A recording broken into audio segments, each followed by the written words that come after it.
Crota's End is returning as the reprised raid, and the exotic auto rifle, the Necrochasm, will come with it. As most have already figured out, if you look in your collections in Destiny 2, you'll see that there's an exotic weapon sitting there waiting to be collected. Of course, none of this is new information. We already knew this from previous reprised raids. King's Fall brought us the Touch of Malice, and Vault of Glass brought us the Vex Mythoclast. And so Crota's End will of course bring us back the exotic auto rifle, the Necrochasm, a fan favorite from D1 and a very, very fun exotic to use. In today's video, we're going to be covering all of the leaks. None of this information is made public though, so this is your first and last spoiler warning. Let's jump right into it. The Necrochasm exotic auto rifle, its intrinsic trait is Curse Bringer. Precision final blows with this weapon trigger a Cursed Thrall explosion. Final blows with Cursed Thrall explosions refill the magazine, which sounds like a pretty crazy intrinsic trait. The only issue with this is that in D1 it actually didn't require a precision final blow because it's kind of hard to land those precision hits with this weapon. It had quite a bit of recoil, so instead it was just any final blow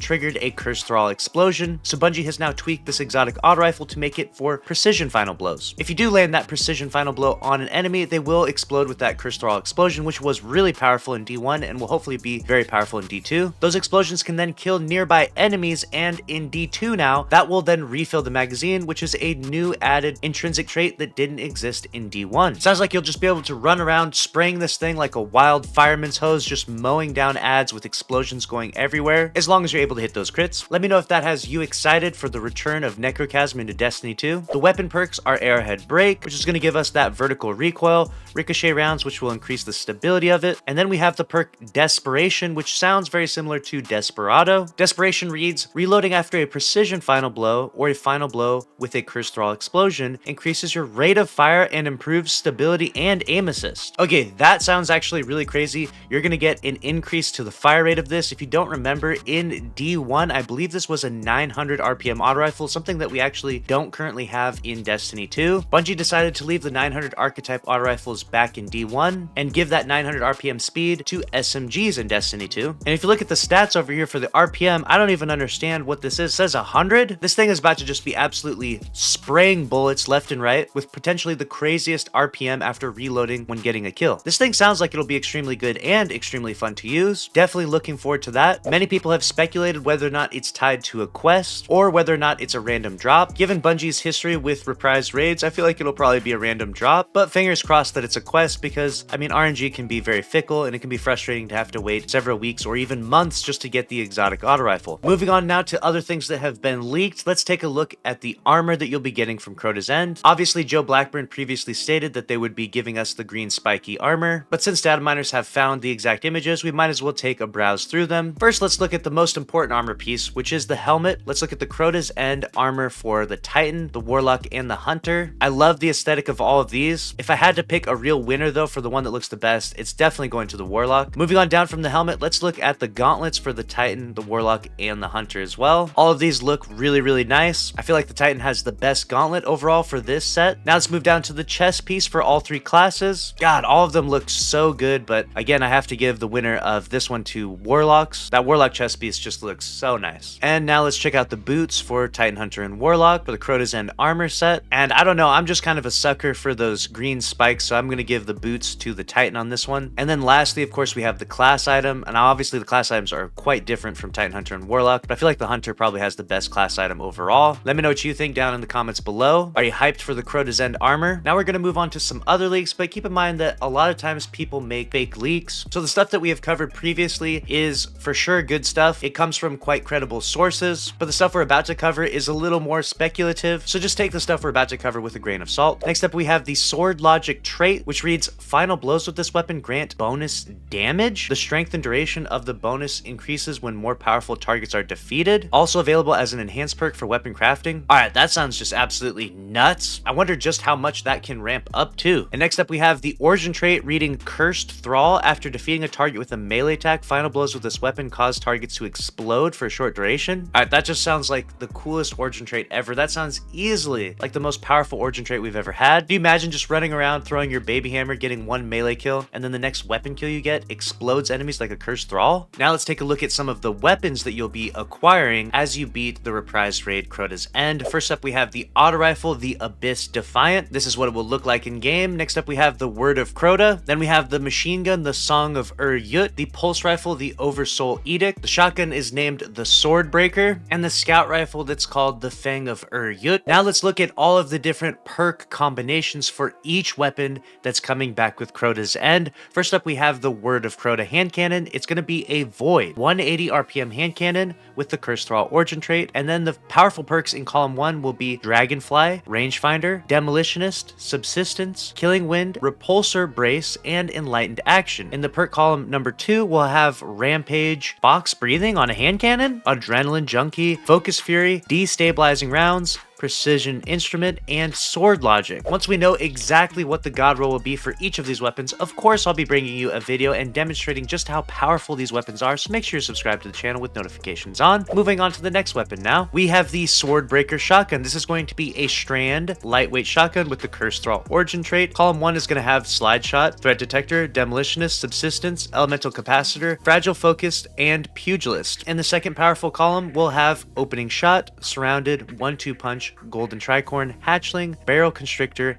and Sword Lodge. Moving on to the next weapon, we have Song of Yut. This is going to be an arc machine gun. It's going to be the Adaptive Frame with the Cursed Thrall origin trait. Its powerful perks in column 1 will be Zen Moment, Feeding Frenzy, Demolitionist, Reconstruction, Unrelenting, Rewind Rounds, and Keep Away. In column 2, it'll have Elemental Capacitor, Bait and Switch, Volt Shot, Cascade Point, Target Lock, which sounds nice, High Ground, and Sword Lodge. Next up, we have the Oversoul Edict. This is going to be an arc pulse rifle of the rapid fire frame, and it's going to have the Cursed Thrall origin trait. Column 1 will have Demolitionist, Eye of the Storm, Encore, Perpetual Motion, Keep Away, Eddy Current, and Enlightened Action. In the second column, we'll have Headseeker, Moving Target, Swashbuckler, Adrenaline Junkie, Volt Shot, High Ground, and Sword Logic. Very nice. Now moving on to the scout rifle, we have the Fang of Yut. This is going to be a strand scout rifle. It's going to be the rapid fire archetype with the Cursed Thrall origin trait. Powerful perks in column 1 will be Rapid Hit, Surplus, Killing Wind, Tunnel Vision, Rewind Rounds, Shoot to Loot, and Keep Away. In the second column, you'll have Opening Shot, Kill Clip, Golden Tricorn, Hatchling, Precision Instrument, High Ground, and Sword Logic. And lastly, we're going to have the Abyss Defiant auto rifle. This is going to be a high impact solar auto rifle. Same origin trait as the others. Column 1 will have Outlaw, Zen Moment, Subsistence, Reconstruction, Pugilist, Heel Clip, and Enlightened Action. And column 2 will have Heel Clip, Swashbuckler, Eye of the Storm, Incandescent, Target Lock, Collective Action, and Sword Lodge. Let me know which weapon seems the most interesting to you down below, and now it's time to move on to the raid mechanic leaks. And this is easily a very hot topic, and I myself personally believe in the sanctity of the world's first raid race. I want it to be as competitive as possible, but it's a double-edged sword when public information like this is made so widespread and available for everyone to see. Simply put, everyone has the ability to see this information and understand some of the raid mechanics before the raid has even come out, which seriously taints the world's first raid race. And I wish that in another world, Bungie could find a way to keep this stuff under lock and key, but for whatever reason, the way their site is designed or however data mining works, I have no clue. Information like this actually gets out. And so let's jump into the leaked raid mechanics. But keep in mind that some of this could be misdirection, as there are often fake leaks, but this one does come from a very credible source. So the day 1 challenge names are as follows. You have the Conservation of Energy, you have Precarious Balance, you have Equal Vessels, and then the fourth one is called All for One. The triumphs read as follows: complete the Abyss encounter without letting any player reach 10 stacks of Weight of Darkness. That makes sense as you traverse through the first area. You can't get up to ×10 Weight of Darkness. It slows you down the most, and if you're trying to actually beat the raid and get worlds first and you activate the challenge mode of the raid after beating it through the first clear, then when you do get ×10 Weight of Darkness, it will kill you. So this will save people a ton of time understanding that that's what the triumph is and that's how it works. The second one reads, in the bridge encounter, defeat all sword bearers from the opposite side of the chasm. So I'm assuming what you have to do in this one is get one person first to the other side of the chasm, and then they have to look back and snipe the sword bearer from that side or shoot them with a rocket or whatever it may be. The third triumph reads, in the Death Singer encounter, at least one player must expunge Yut, the Death Singer. Interesting word usage here. I'm not entirely sure what expunging them entails. Very interesting word usage here. I myself don't entirely know what they mean by expunge Yut. Maybe there's like a relic you have to interact with. I'm sure it'll make a lot more sense when we actually get to that encounter. And the fourth triumph reads, complete the Crota, Son of Oryx encounter with only one player enlightened at a time. Now previously there was a relic that you'd pass around that would heal you and your teammates. I'm not sure if Bungie has expanded on that mechanic and called it something something else, or how that works, but again, I'm sure it'll make a lot more sense when we're actually in the encounter itself. The next part, they have actually all of the descriptions of the raid mods. The names are technically not exact, they could be mismatched. We have Brimming with Exhaustion, reduced duration of the Drained of Light debuff by 2 seconds. Multiple copies of this mod stack to increase this benefit. Then we have Refreshing Thirst, while engulfed in light. Dying or having the Chalice of Light taken from you creates a burst of healing around you. Multiple copies of this mod stack to increase the radius and potency of healing. Then we have Chomping at the Stem. After you have been drained of light, gain a bonus to mobility, weapon handling, and reload speed. Multiple copies of this mod stack to increase this benefit. Then we have Violent Pour. Weapon final blows against challenging combatants spawn an Orb of Power. Multiple copies of this mod stack to increase the potency of the Orb of Power. Then we have Benevolent Overflow. Becoming drained of light grants you an armor charge. Multiple copies of this mod stack to increase this benefit. Stoic. When panicked, gain damage resistance while you are standing on a plate, near a lantern or totem, or while you carry the relic sword. Multiple copies of this mod stack to increase this benefit. All seem like very interesting mods. Next up, we have raid strings that have been data mined, so let's go ahead and read through all of these. We have Crota's minions appear. Crota's presence suppresses the chalice's light. The bridge resonates with additional enlightenment. The shield singer's song abates. A balance is reached. To the victor go the final spoils. An irredeemable mistake. Crota's minions are defeated. Iryut begins her darkness procession. The death singer's liturgy ebbs away. A choice echoes into the future. Crota's minions vanish. Somewhere, a plate hums with the power of the podiums of light. A podium of light has been activated. The shield singers begin their chorus. The Oversoul's shadow looms large. And that's everything that I could find in regards to leaks of Crota's End. Let me know your thoughts down below. Make sure to subscribe if you enjoyed the video, smash the like button, and click on the screen here to watch another video from the channel.